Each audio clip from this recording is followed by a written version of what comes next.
दोस्तों आप देख सकते हैं मेरे पास है 100 एम्पियर का 2 बीएमएस। वैसे तो देखने में दोनों सेम एक ही जैसे दिखते हैं, लेकिन इन दोनों में से एक बीएमएस लिथियम फॉस्फेट बैटरी के लिए है तो दूसरा बीएमएस लिथियम आयन बैटरी के लिए है। लेकिन बात आती है कि कैसे आप पहचानेंगे कि इन दोनों बीएमएस में से कौन सा बीएमएस लिथियम फॉस्फेट बैटरी के लिए है और कौन सा बीएमएस लिथियम आयन बैटरी के लिए है। वैसे तो लगभग सभी लोग जानते होंगे कि लिथियम आयन बैटरी क्या होता है और लिथियम फॉस्फेट बैटरी क्या होता है, लेकिन जो लोग नहीं जानते हैं मैं उनको बता दूं कि जो आप मार्केट में इस तरह की बैटरियां देखते हैं, देखिए इस तरह की लंबी लंबी बैटरियां होती हैं, पतली पतली, ज़्यादा बड़ी नहीं होती हैं। ये बैटरियां लिथियम आयन बैटरियां होती हैं और इनका वोल्टेज होता है 3.7 वोल्ट। यहाँ देखिए लिखा है लिथियम आयन सेल, इसका वोल्टेज है 3.7 वोल्ट और मैक्सिमम इसे हम चार्ज कर सकते हैं 4.2 वोल्ट से। इससे ज़्यादा से इसे आप चार्ज नहीं कर सकते हैं, नहीं तो बैटरी खराब हो जाएगी। इनका मॉडल नंबर होता है 18650। तो ये बैटरियां होती हैं लिथियम आयन बैटरियां। और कुछ बैटरियां इस तरह की आती हैं मोटी मोटी, और इनका मॉडल नंबर होता है 32700। ये 6000 mAh की बैटरी है, लेकिन ये बैटरियां 3.2 वोल्ट की होती हैं।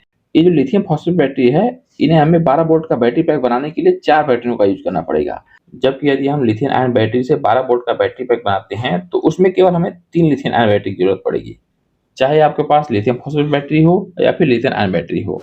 जब भी आप इन बैटरियों से 12 वोल्ट का बैटरी पैक बनाएंगे तो इन बैटरियों की सुरक्षा के लिए हमें वहां पे लगाना पड़ता है इस तरह का बीएमएस।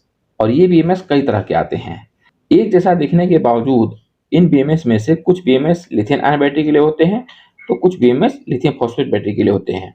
तो आप समझते हैं कि इनमें से कौन सा बीएमएस लिथियम फॉस्फेट बैटरी के लिए है और कौन सा बीएमएस लिथियम आयन बैटरी के लिए है। इन बीएमएस को पहचानने का सबसे आसान तरीका यह है कि इसके आप इस मेन आईसी को देखिए। जो मेन आईसी है, इस मेन आईसी पे जो नंबर लिखा है वही मेन है।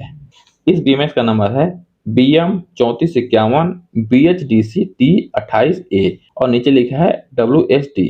जिस बीएमएस में BHDC लिखा होगा ये बीएमएस होगा लिथियम फॉस्फेट बैटरी के लिए।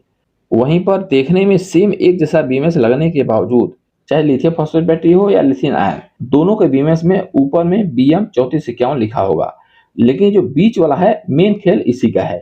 लिथियम फॉस्फेट में लिखा था BHDC और इसमें लिखा है TNDC, लेकिन नीचे में लिथियम फॉस्फेट बैटरी में लिखा था WSD जबकि इसमें लिखा है WCZ। इससे आप समझ सकते हैं कि ये बीएमएस लिथियम आयन बैटरी के लिए है। सीधा सीधा बात यह है कि जिस बीएमएस का मेन आईसी BHDC वाला होगा लिथियम फॉस्फेट बैटरी के लिए है, और जिस बीएमएस की मेन आईसी TNDC होगी वो लिथियम आयन बैटरी के लिए है। ये जो लिथियम आयन बैटरी का बीएमएस है इसे आप लिथियम फॉस्फेट बैटरी में नहीं लगा सकते हैं। यदि आपने इसे लगा दिया तो ये आपके बैटरी का सुरक्षा अच्छे से नहीं कर पाएगा, न तो सही से चार्ज कर पाएगा और न ही सही से डिस्चार्ज कर पाएगा। आपको तो पता ही होगा कि लिथियम आयन बैटरी का वोल्टेज होता है 3.7 वोल्ट, जबकि लिथियम फॉस्फेट बैटरी का वोल्टेज होता है 3.2 वोल्ट।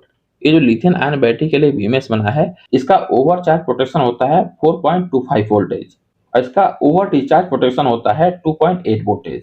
यदि हम इस लिथियम आयन बैटरी के बीएमएस को लिथियम फॉस्फेट में लगा देंगे तो ये लिथियम फॉस्फेट बैटरी को बहुत ज्यादा ओवरचार्ज कर देगा, जिससे बैटरी खराब हो सकती है और हो सकता है कि ओवरचार्ज होने की वजह से ये बैटरियां ब्लास्ट हो जाए। जबकि इस लिथियम फॉस्फेट बैटरी का जो बीएमएस होता है इसका ओवरचार्ज प्रोटेक्शन होता है 3.65 वोल्टेज। जैसे ही 3.65 वोल्टेज से ऊपर जाएगा ये ऑटोमेटिक चार्जिंग कट कर देगा।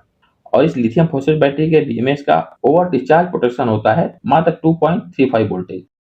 और इन दोनों ही बीएमएस को हम 3S, 4S और 5S में यूज कर सकते हैं। तो लिथियम आयन बैटरी और लिथियम फॉस्फेट बैटरी के बीएमएस को पहचानने का तरीका मात्र एक ही है कि इन दोनों आईसी पे नंबर अलग लिखा होगा। तो उम्मीद है इस वीडियो से आप लोगों को काफी कुछ सीखने को मिला होगा। अगर वीडियो पसंद आए तो वीडियो को लाइक कर दें, हमारे चैनल पहली बार आए तो चैनल सब्सक्राइब करके बेल आइकन जरूर प्रेस कर दें। तो मिलते हैं इसी प्रकार की एक और इंटरेस्टिंग इलेक्ट्रॉनिक वीडियो में। वीडियो देखने के लिए बहुत बहुत धन्यवाद।